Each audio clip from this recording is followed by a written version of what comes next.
Assalamualaikum warahmatullahi wabarakatuh. Waalaikumsalam warahmatullahi wabarakatuh. Kawan IKADI, menebar Islam rahmatan lil alamin. Oh, rupanya ya kan. Ada pantunnya nggak? Belum Disiapkan. ya, Ustaz. oke. Belum disiapkan. Nanti insya Allah akan kita siapkan pantun-pantunnya, Ustaz. Baik, Ya. baik. Tapi hari ini belum dulu, Ustaz. Belum. Biar dibuka dulu buku pantun, ya kan? Nanti kita hafal ya pantun-pantun itu. Nah, kebetulan saya ini orang Melayu, Ustaz. Tapi jangan pantun meminang. Oh, bukan. Bukan. Macam Pantun telangkai, Ustaz. pembuka aja. Pembuka. Iya. Oh, ya. Kalau pantun nominal nanti lain babnya, Ustaz. Lain babnya. Nanti ada pula Honornya.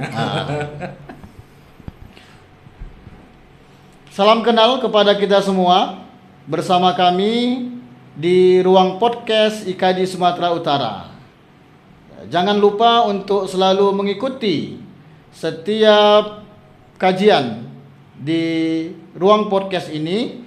Nanti kita akan menghadirkan para narasumber yang tentu sangat mumpuni di bidangnya, akan memberikan informasi-informasi seputar keumatan kepada kita yang insya Allah sangat bermanfaat untuk kita realisasikan dalam kehidupan kita sehari-hari.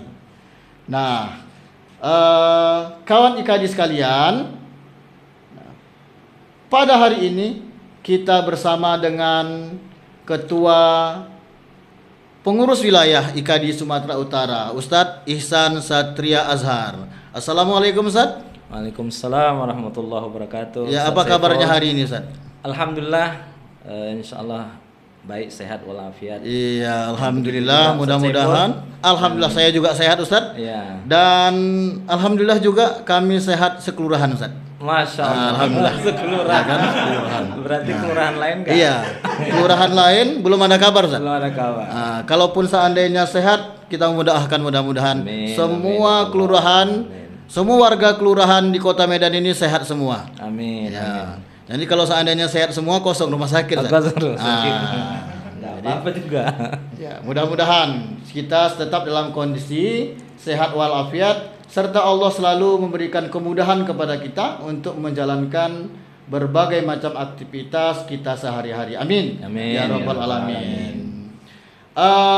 Teringatnya Ustadz, Iya. ya, kalau kita baca di spanduk-spanduk yang ada logo IKADI-nya, di sana ada tagline menebar Islam rahmatan lil alamin. Kita mau bicara tentang itu nih, Ustaz. Menebar Kira-kira dakwah Ustaz, ya, menebar dakwah ya. menebar dakwah Islam rahmatan lil alamin. Kira-kira Ustaz, gitu kan? Ini supaya kita juga mengetahui dan memahami sebenarnya rahmatan dakwah Islam rahmatan lil alamin itu seperti apa, Ustaz? Ini juga bisa menjadi pembelajaran, ya kan, atau semacam inspirasi lah bagi dai-dai yang hari ini tumbuh subur, Ustaz. Bukan hanya di Kota Medan, tapi di seluruh wilayah di Nusantara, Ustaz. Bagaimana, Ustaz? Boleh pantun dulu? Boleh. Ya. Ini bukan pantun meminang, Ustaz, kan? Bukan.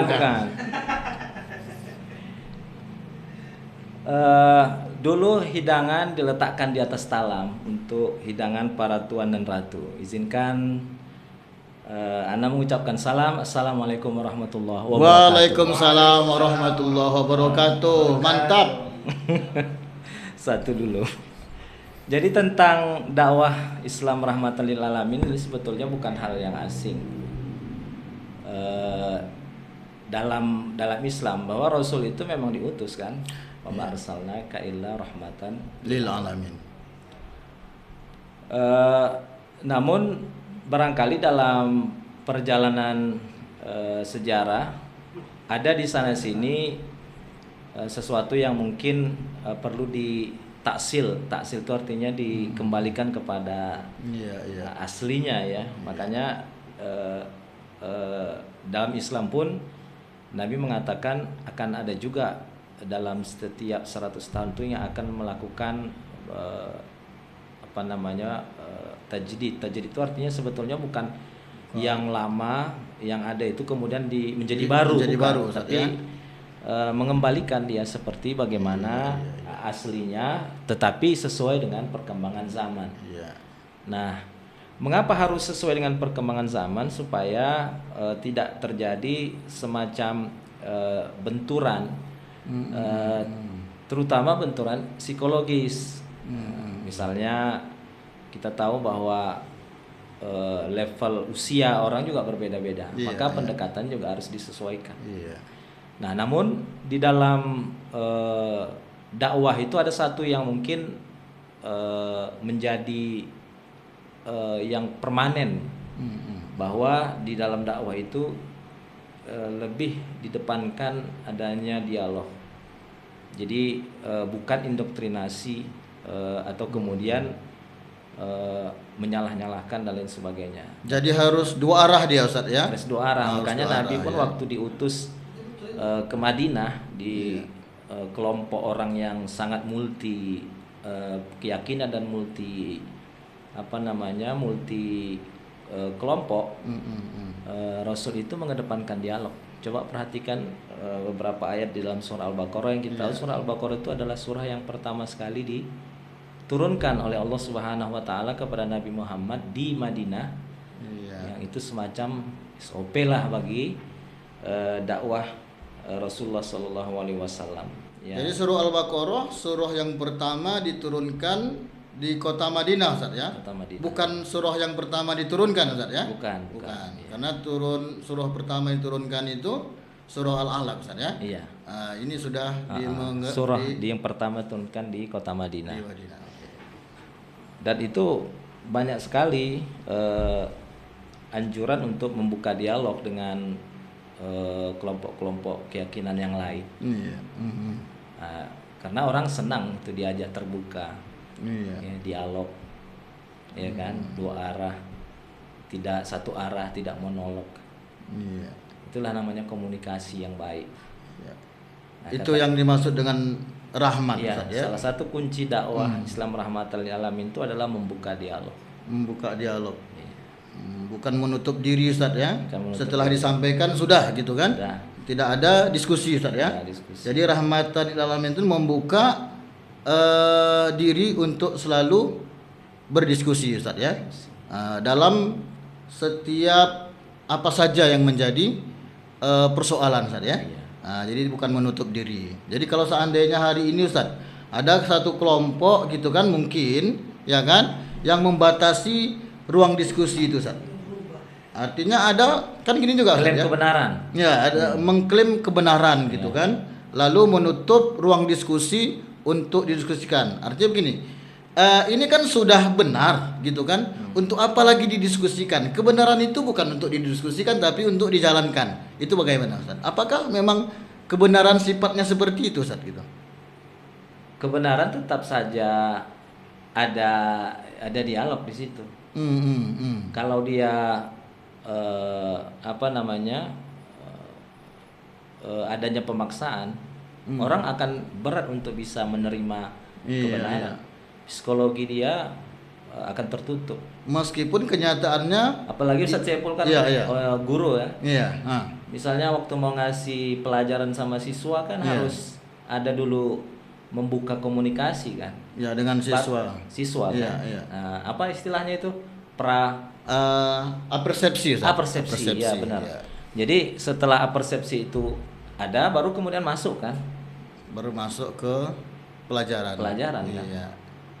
Lalu setelah disampaikan materi pelajaran, baru kita buka ruang bagi mereka untuk mendiskusikan topik yang ketika Allah Rasul mau perkenalkan tentang Allah Subhanahu wa taala kan banyak sekali dibuka ruang dialog. Iya. Tentang misalnya menyebutkan Allah lah yang menciptakan langit dan bumi. Iya. Ya kan?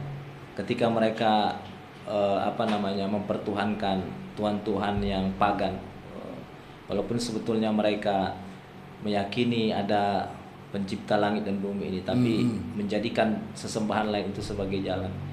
Tetapi untuk kemudian sesembahan itu jalan, tetap saja kemudian adanya dialog. Bahkan Nabi Ibrahim juga ajarkan gitu. Itu kan sebetulnya mengajak berpikir. Iya. Ketika dikatakan siapa kisah Nabi Ibrahim yang meruntuhkan patung-patung itu. Iya, siapa yang ya, menghancurkan iya, patung-patung ya, ini. tertuduhlah Nabi Ibrahim, lalu kemudian dibawa di persidangan, ya kan? Lalu kemudian kata Nabi Ibrahim, ya coba aja tanya sama yang patung yang paling besar. Gitu. Itu kan sebetulnya dialog. Iya, dialog ya. Dialog itu artinya membuka cakrawala berpikir seorang tanpa dia dipaksa untuk kemudian menerima satu keyakinan. Meskipun keyakinan itu benar, Ustaz ya. Meskipun keyakinan itu benar, tapi tetap jalan harus, masuknya. Ya, tetap harus didialogkan, Ustaz ya. Kira-kira atau gini ya, Ustaz, dialog itu juga fungsinya untuk menguatkan kebenaran, Ustaz. Bisa gitu, Ustaz? Boleh. Nah, untuk Sesudah menguatkan kemudian ketemu satu titik temu yang sama. Lalu keyakinan itu memang harus dipelihara, dipelihara, kemudian dikuatkan, Ustaz ya. Ya itu tadi ya, kita sudah mendengarkan bagaimana konsep rahmatan lil alamin sebenarnya ya, yang harus dipahami oleh kita. Jadi Ustaz, selanjutnya begini, Ustaz. Nah, setelah itu dijadikan oleh IKADI, Ustaz ya, sebagai tagline ya. Jadi bagaimana IKADI ini apa istilahnya merealisasikannya pada umat sebagai objek dakwah daripada IKADI, Ustaz. Itu bagaimana, Ustaz? Cara merealisasikan nilai rahmatan lil alamin tadi, Ustaz. Caranya adalah sejauh mana Ustadz Saiful dan tim aktif menghidupkan podcast ini, lalu kemudian menyebarkan ide-ide. Itu salah satunya, Ustaz ya. Ini termasuk tadi membuka dialog, Ustaz ya. Kemudian melalui kemarin saya pernah mengikut, Ustaz. Pernah ikut program IKADI, Ustaz. Program pelatihan itu juga salah satu, Ustaz ya. Ya, pelatihan mungkin bagi warga atau nyebutnya apa tadi? Kawan ya. Kawan IKADI. Kawan IKADI atau kawan-kawan pengurus yang lain setelah memiliki satu pandangan yang sama bagaimana dakwah IKADI ini mau disebarluaskan. Lalu itu pelatihan untuk mengokohkan kemampuan untuk bagaimana cara-cara yang rahmat itu tetap on the track. Jadi itu pelatihannya. Jadi itu salah satu bagaimana caranya merealisasikan konsep rahmatan lil alamin tadi, Ustaz ya. Karena kita tentu tak mau, Ustaz ya. Bahkan umat juga tidak mau rahmatan lil alamin ini hanya dijadikan sebagai jargon, sudah berhenti di situ aja tanpa ada realisasi nilai, ya kan? Di dalamnya. Iya, kalau hanya jadi jargon tetapi dakwahnya tetap terasa tidak nyaman. Iya. Ya tentu itu sebetulnya bukan rahmat. Iya, karena kan jadi begini juga, Ustaz. Kan banyak juga pandangan-pandangan, Ustaz ya. Artinya persepsi-persepsi kelompok ataupun perorangan yang mempersepsikan rahmatan lil alamin itu jika seandainya kita, Ustaz, jika seandainya kita tidak mempersoalkan gitu kan perbedaan-perbedaan yang merupakan sebuah realitas dari kehidupan ini. Contohnya perbedaan dalam apa, Ustaz? Dalam beribadah gitu contohnya, Ustaz, gitu kan. Nah, artinya kita tidak boleh ada mengatakan bahwa dalam ibadah itu kita tidak boleh berbeda gitu kan. Nah, karena asalnya adalah satu gitu. Nah, lalu kalau seandainya kita tidak menerima perbedaan itu, lalu dicap sebagai tidak rahmatan lil alamin gitu, Ustaz. Perbedaan yang dimaksud Ustadz Saiful tadi perbedaan apa, Ustaz? Contohnya dalam mengamalkan sesuatu, Ustaz. Lalu biasanya Ustadz Saiful kalau ngomong harian tuh gamblang aja, tadi kayaknya di depan kamera udah saya dari tadi, Ustaz. Saya dari tadi tak mau menatap kamera nih, Ustaz. Saya dari tadi tak mau menatap kamera ini, Ustaz. Bahasanya terlalu ini. Iya. Gitu dia. Dari tadi Padahal saya kalau orang pedaging kayaknya orang belak-belakan aja. Contohnya apa nih, Ustaz Saiful? Ini ntar Ustaz ya. Iya. Ini saya dari awal memang saya udah ngadapi kamera nih Ustaz. Tapi kayaknya saya terlalu inilah Ustaz ya kamera ini. Nanti saya Mengganggu. jadi apa gitu kan, semacam apa Ustaz ya. Jadi bagusan saya nengok Ustaz aja gitu. Kayaknya kok dibandingkan kamera dengan Ustaz, kayaknya lebih berkah nengok Ustaz daripada nengok kamera.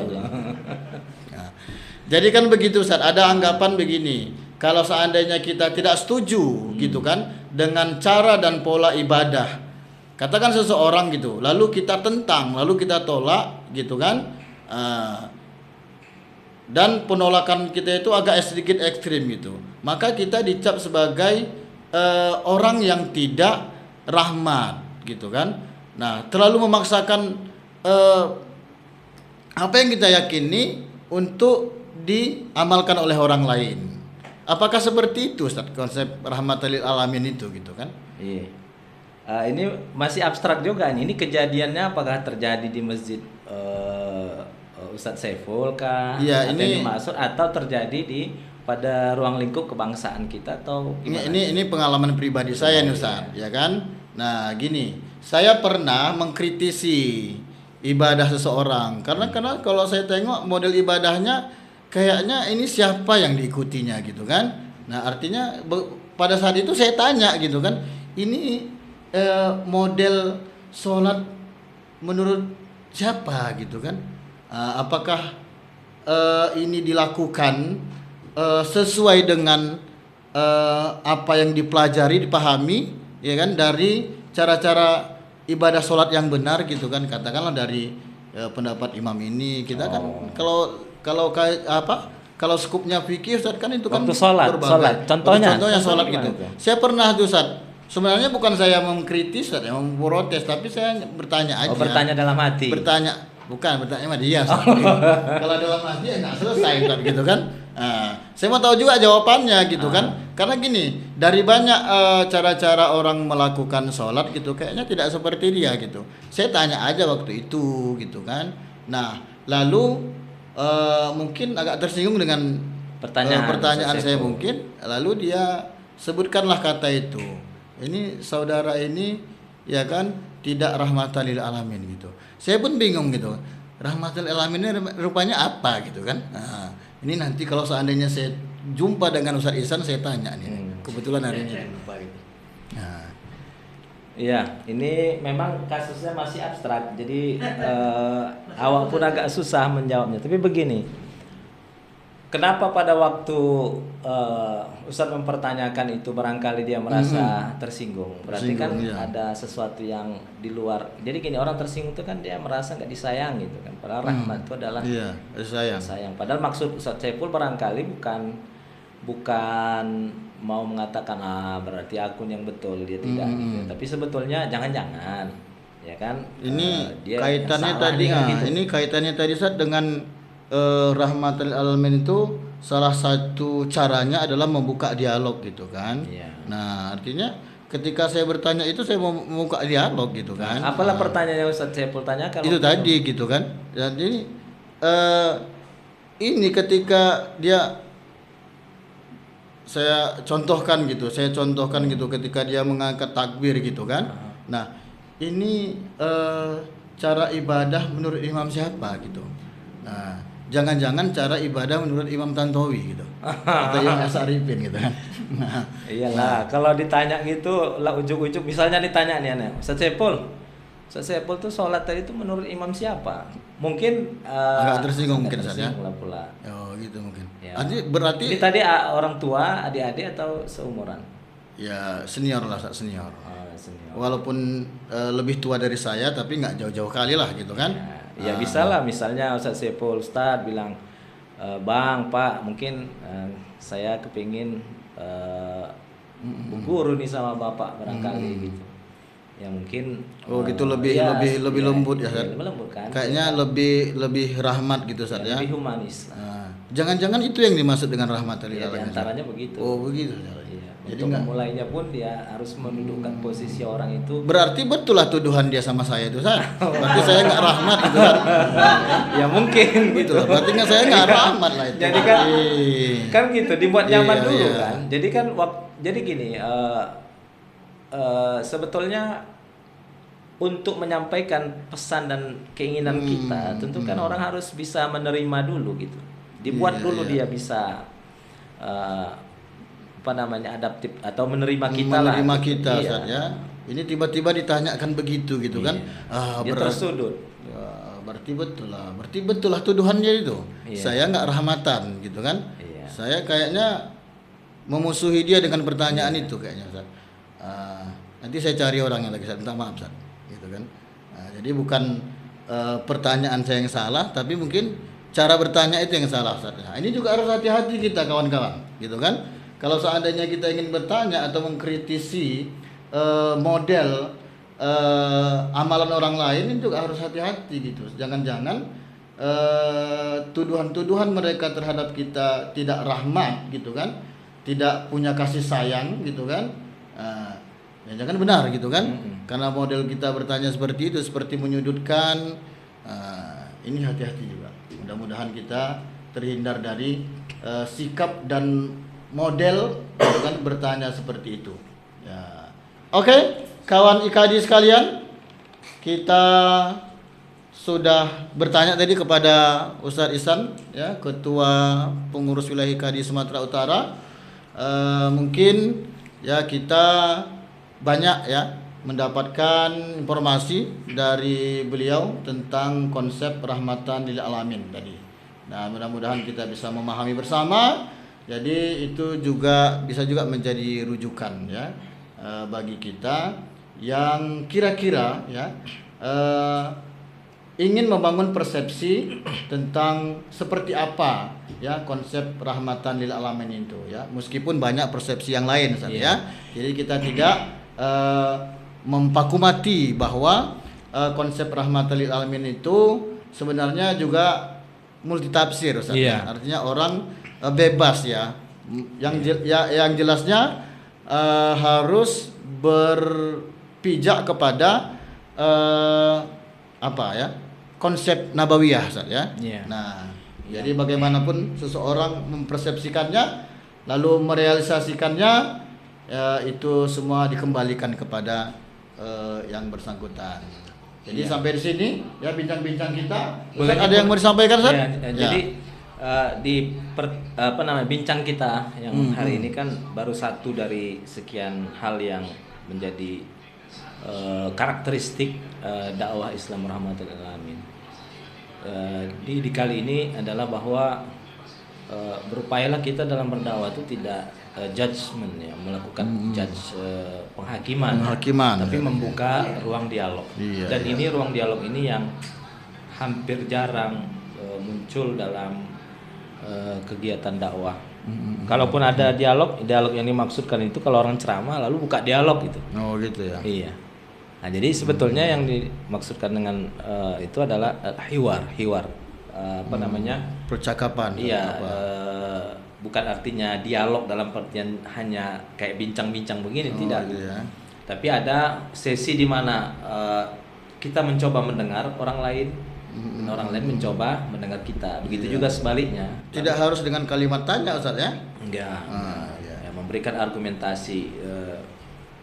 Apa namanya, ulama-ulama dulu juga terbiasa mereka untuk menulis lalu ada bantahan bukunya dan seterusnya. Jadi, Lalu dijawab kemudian lalu Ustaz, ya. dijawab. Itulah salah satu. Jadi kita harus membuka ruang untuk tidak melakukan penghakiman. Iya, jadi itu pesan yang disampaikan oleh Ustadz Ihsan Satria tadi, ya, bahwa memang dakwah itu harus diarahkan ya membuka dialog ya, supaya kebenaran itu memang mudah untuk diterima dan dijalankan ya, Ustaz, ya. Nah, ini saja mungkin pertemuan kita pada hari ini. Sampai berjumpa lagi di lain waktu. Insya Allah kita akan terus hadir memberikan hal-hal yang bersifat informatif terkait dengan masalah-masalah keumatan. Assalamualaikum warahmatullahi wabarakatuh. Waalaikumsalam warahmatullahi wabarakatuh.